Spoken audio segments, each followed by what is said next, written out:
I finally made it.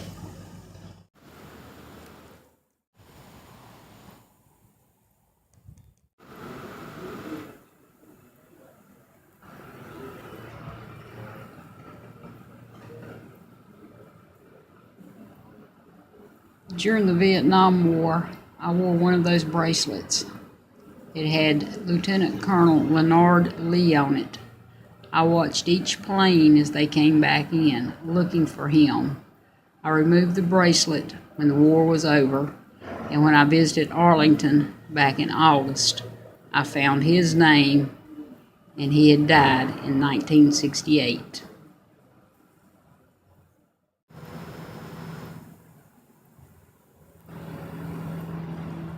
Women were also prisoners of war. Inhumanity.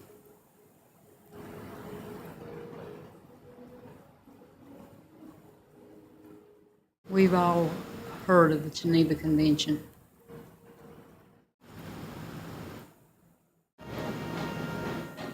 The Code of Conduct.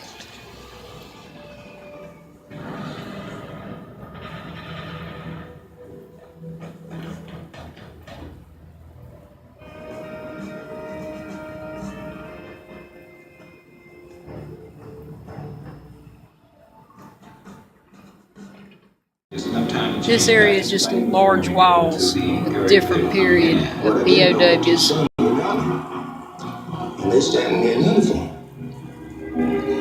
What is this? And when Dad walked in, my brother and I looked at each other and said, Don, is that him? And yes, it looks just like him. So that, it was fun. Oh, sometimes when I look down that flight of steps. Different eras, different wars, similar horrors. First prisoners of war in World War I, 1917. I remember my uncles talking about this war. Both of them served in it, and how they were hungry and cold all the time. We don't often think of the Korean War, but they suffered.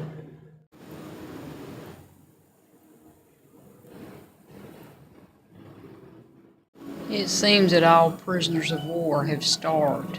Check out the amount of ration. That's ounces. 1942.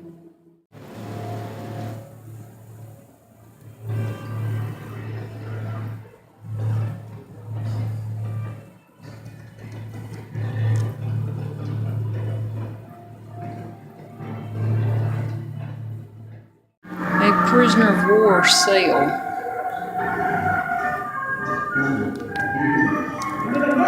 Don't think that would be very comfortable. Look at the shackles and the concrete. Another Vietnam War era cell. I was in a little dingy cell, bricked up, barred up, and I saw some scribbling on the wall, and I thought there must be some other prisoners around somewhere. So I began to bump on the wall, and as I began to bump on the wall, I heard some bumping back. The tap codes, I'm not sure when it started over there. They were still using it when I got there. But it was a matrix of 5 by 5, 5 rows and 5 columns. A was the first row, first column, and it was...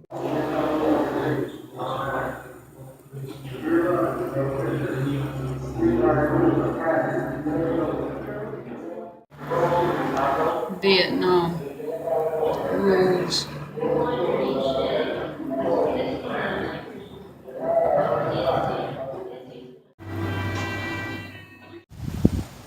I really don't know what to say, just the horror of the whole thing. And that's overlooking what once was. And what we hope never happens again. Here's part of the encampment.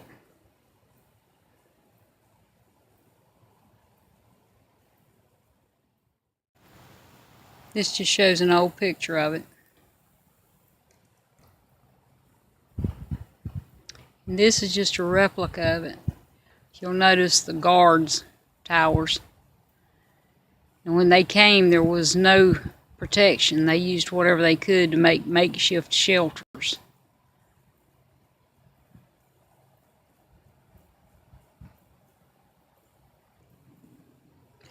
And from the edge of the wall, you can see the area. The right-hand side would have been the actual 15-foot high wall. The inside markers is what they call the dead line. If anybody got between the two, they were shot by the guards in those towers. Andersonville was built for 12,000 people.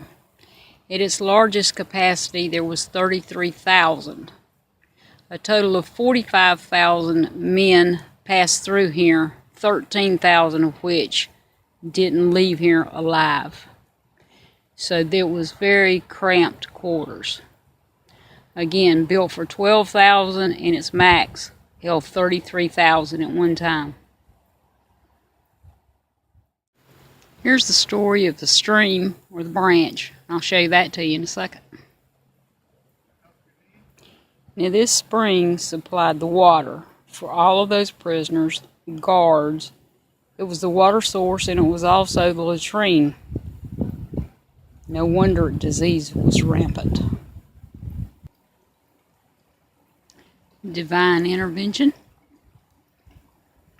I'll leave that to you.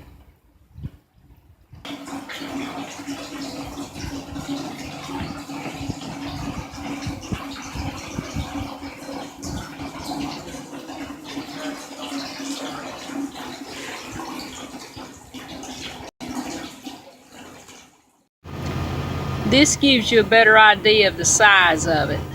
This is on the other side with the dead line and the stockade line. And there was the spring. Still a small space for 33,000 people at one time.